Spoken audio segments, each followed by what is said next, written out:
Okay, so we are going to jump into the B major scale. Now, if you've taken piano lessons and you took them for long enough to work through octave scales, I'm sure you learned C, going up and down, and then you probably learned D, E, F, G, A, and B, because usually those are the first scales that teachers start with when you're doing full octave scales.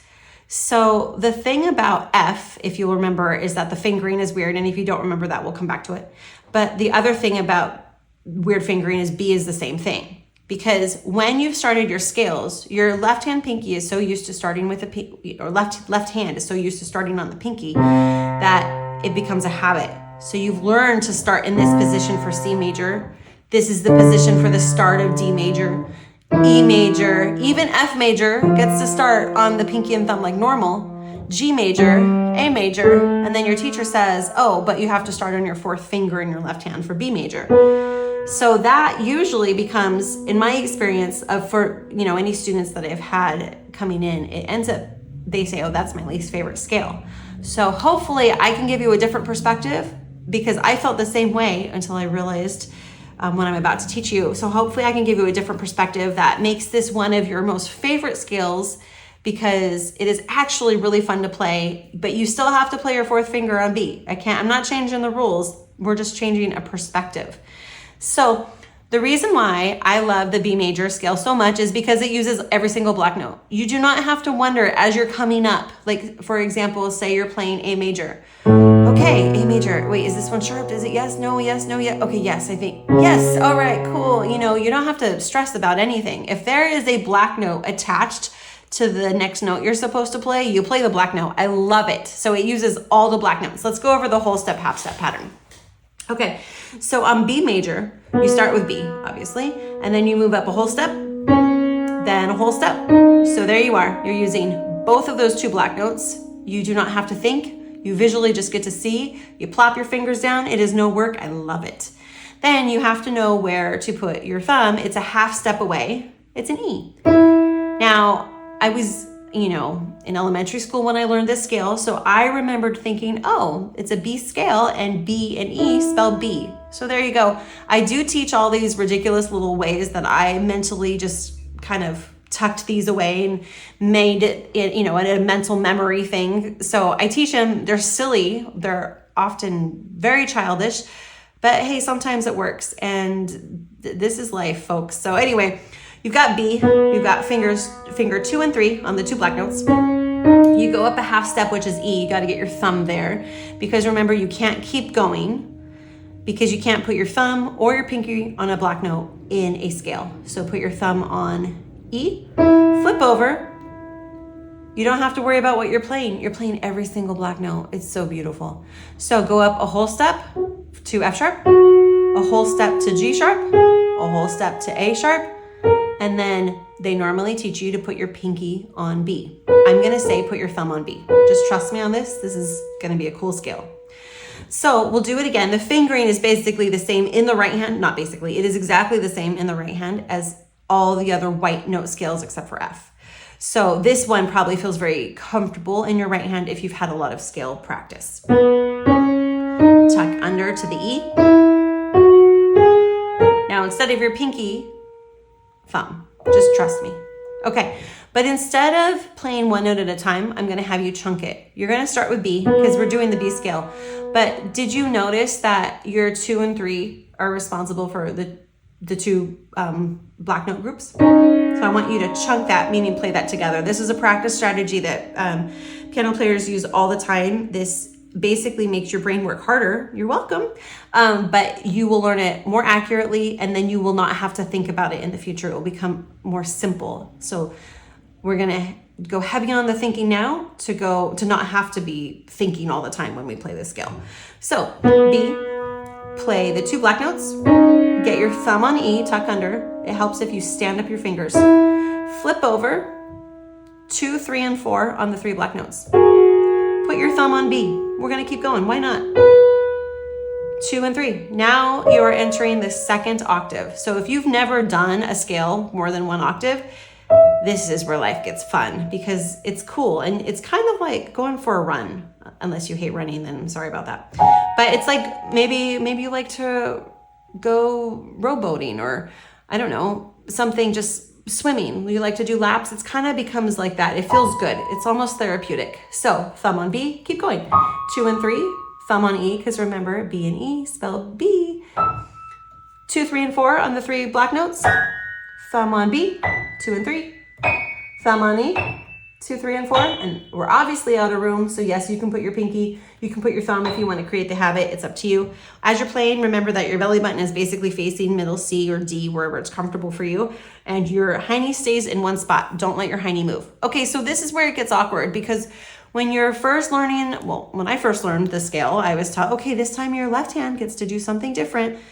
And it was annoying because everything felt off. But if we can get past the first finger, then we realize the fingers are exactly the same, and it is amazing. So it's just the first B in the left hand that is, in my opinion, like doesn't belong. But you can't avoid it because it is what it is. Okay, so the fingering is the same. So think of it more as groups of black notes. You've got the group of 2 black notes.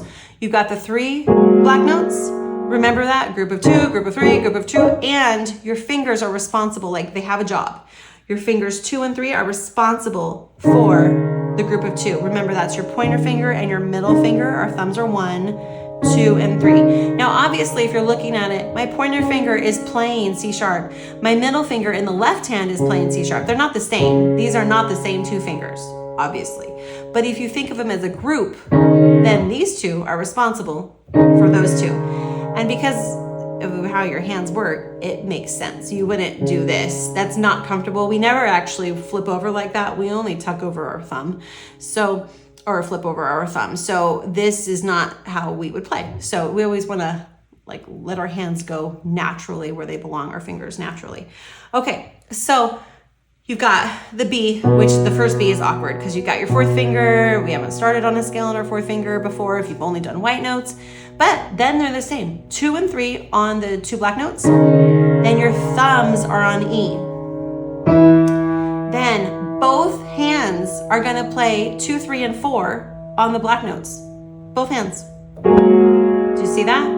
I have finger 2, 3, and 4 in the right hand and 2, 3, and 4 in the left hand. Now, obviously, again, they're opposite. This is my pointer finger in the right hand. This is my 4th finger in the left hand. But if you think of them as a group, as a team, they play them together. 2, 3, and 4 play this chunk of 3 black notes together. Then this is where I ignore the method books. Because they often will have you learn all of the scales in 1 octave before moving on. Nope. When we get to B, this is when we get to learn 4 octaves or 3 or go all the way up to the piano. This is when we hit the big time because it gets exciting and it's easier for our brains to remember. So now I tuck my thumb under. We're going to keep going. We're not sticking with just 1 octave. So bear with me. Let's go. I promise you'll be playing all up and down the piano, and this hopefully will become one of your favorite scales like it is mine. Put your thumbs on B. Now remember, your thumb's responsible for B and E. That's it. Okay, B, go. Flip over. 3 and 2 on the 2 black notes. Play them. Keep those down while you get your thumbs on E, because B and E. Okay, once they're ready, don't play until they're ready. Flip over. 2, 3, and 4. B, 2 and 3. E. 2, 3, 4. B. 2, 3. E. 2, 3, 4. And then B. Use your thumb. It's just easier. Do not slide your hiney. You have to like lean to the side. It's an ab workout at the same time. You're welcome. 4, 3, and 2. Come down. Now remember, now this one's maybe more awkward for your left hand. You have to tuck your thumb under to get it to the E. 2 and 3. Don't let go of the thumbs until you play 2 and 3. Like literally there's a split second overlap. Trust me on that. B, thumbs on B. Make sure you're standing. It makes it more accurate. 2, 3, 4. Then E for both thumbs. 2, 3. B, both thumbs. 2, 3, 4. E, 2, 3. B. Let's keep going. 2, 3, 4. Thumbs on E. 2, 3. Thumbs on B. 2, 3, 4. Thumbs on E. 2, 3. Keep going. Thumbs on B. We can go more. 2, 2, 3, 4. Thumbs on E. 2, 3, and B. Now see, where we left off, it was like, it made sense to play your fourth finger there. So if you can like ignore the first note where it feels awkward because the fourth finger in the left hand has to start and it hasn't ever started a scale before on any of, it doesn't start the scale on any of the white notes. If you can ignore that first note essentially and think of everything as a chunking pattern where the fingers are exactly the same, 2 and 3, thumb, 2, 3, 4, thumb, 2, 3, thumb, 2, 3, 4, thumb. If you can think that, then the finishing it, like coming to the end, it's fine. It's no big deal. It makes sense. It feels right in the hand. Let's do it together. Let's go. Start at the bottom, go down to the, start down at the bottom, go all the way to the top, come back down. Let's chunk. Once you get good at chunking, you will be even better at playing it. So let's start. 2, 3, B. Always think about what you're doing. 2, 3, 4, B. Try to get your thumbs in place as fast as possible. So as soon as you chunk, can boom, you have your thumbs in place. Did you see that? I'll come back. Here's the B. Do you see how my thumbs are there? But the thing is, don't play them. Play your thumbs together on purpose, but have them hurry up and wait. So it's kind of like going to the dentist or the doctor or anywhere where you have an appointment that is variable because of the people in front of you and how long those appointments take. So sometimes you hurry up to get to the office, hurry up to get to that appointment, and then you end up waiting in the waiting room for a little bit. That's okay because you're in place. You're where you're supposed to be. So let's start all over. So go back to your B. Remember, you have to start with your fourth finger in your left hand. That's your ring finger. Thumb is 1, 2, 3, 4, 5. All right, here we go. Thumb on B in the right hand, fourth finger on B in the left hand, and now chunk 2 and 3. Go to E. 4, 3, 2. B. 2 and 3. E. 2, 3, 4. B. Now start thinking of when you're playing 2 and 3 and 4, already be thinking of the next group of black notes. So your thumb, once you play this, hopefully your thumb is in place. So now you start making it almost like you're skipping along. So you do like white note, then black chunk. White, black chunk. Now, after you do the little chunk, get your hand in place. So now my thumbs are on B. So you're in place before you play, just to kind of give your brain a second to think about it. Keep going. And then as you work that out, you will start getting rid of the chunks, the little scoops, and you'll start going faster and faster and faster, and then you finish it. So your goal is to be able to chunk it as fast as you can.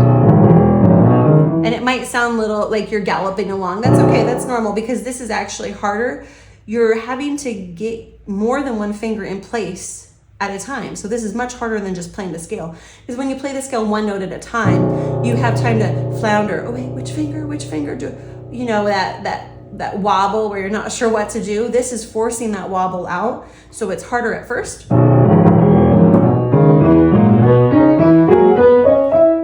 But after a while, you get so comfortable, you can just play the scale. So one at a time, still think about it like you're chunking. So you start with your fourth finger and your thumb. Fingers 2 and 3, thumb, 4, 3, 2, thumb, 2 and 3, 2, 3, 4. Do you see how I'm flipping my hands as if I'm chunking them? My thumbs are already in place. Watch my thumbs. My thumbs are getting in place before I play them. As soon as possible, take a second to, oh, I slipped that, sorry. That's what, talking and playing. Make sure your thumbs are in place and get them there as soon as possible. Coming down. So after you can go up and down the piano, I just do that because it's the easiest. Then a lot of times piano players will play just 3 octaves. So then we don't always start at the lowest. There's no right or wrong, but we start either at the lowest octave or the second lowest octave. It's whatever you like. I generally like to start with the lowest because just me.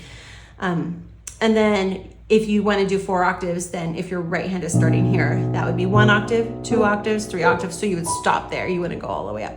But still, you are now capable of doing the B major scale up and down without stressing about the weird fingering. And then if you end up having to play the B major scale just as one octave, well, that's no big deal because you still think of it as the chunks. So you play your starting B like normal, and you think of 2 and 3. You think of your thumbs playing together, 4, 3, 2. Now here you can decide, do you want to put your pinky at the top of the B, or whenever you're ready to come back down? Well, it's up to you. Sure, you can flip. I mean, obviously it uses more energy to tuck under and then flip back around if you're just playing B and coming back down. But you can, there's no right or wrong. So you play B, or you could just play your pinky. Then think of the chunks. Thumbs on E, 2 and 3, and then B. And you are set, my friends, with the B major scale, hopefully with a different perspective so you enjoy it much more.